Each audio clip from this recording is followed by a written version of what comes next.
Ukraine, volunteers from 72 foreign countries. The rules change, now they can choose the front line.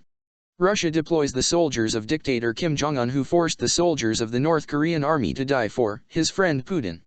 Ukraine, on the other hand, receives the help of volunteers from all over the world who have decided to side with the country that has been defending itself from the aggression of a more powerful and ruthless enemy for almost 4 years.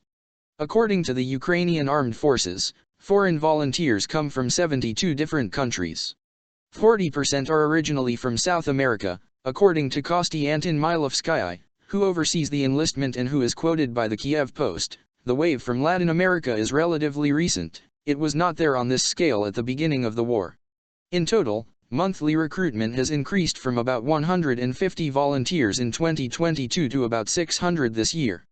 The new rules on volunteers. In August, United 24 Media released data on the total number of foreign volunteers present at the front. There are 8,000 in the ground forces, a figure that rises to 24,000 if we also take into account those engaged in other roles starting from logistics. The Kiev Post also explained that now, however, the rules for using volunteers arriving from abroad are changing. Foreigners who volunteer in the Ukrainian army will have the freedom to choose their combat role thanks to a new system designed to make the most of the skills they can bring to the army. The role based on training. In practice, they will be able to choose the brigade and training corps that best suits their training. The Ukrainian website recounts, the armed forces said that the previous recruitment systems created in 2022 were designed for the most critical early phase of the war, when speed was of the essence and many foreign fighters were quickly placed in units capable of accommodating them.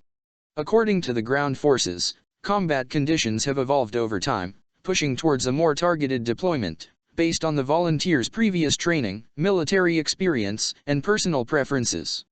The goal of this reform is to allow foreign volunteers to select specific units. In this way they can have motivated recruits in understaffed formations, particularly in sectors that require specialized skills such as drone operations, artillery, engineering, and medical evacuation. With the confirmation of Luca Sica's death at the end of August 2025, it is estimated that 9 Italian volunteers died in the war in Ukraine.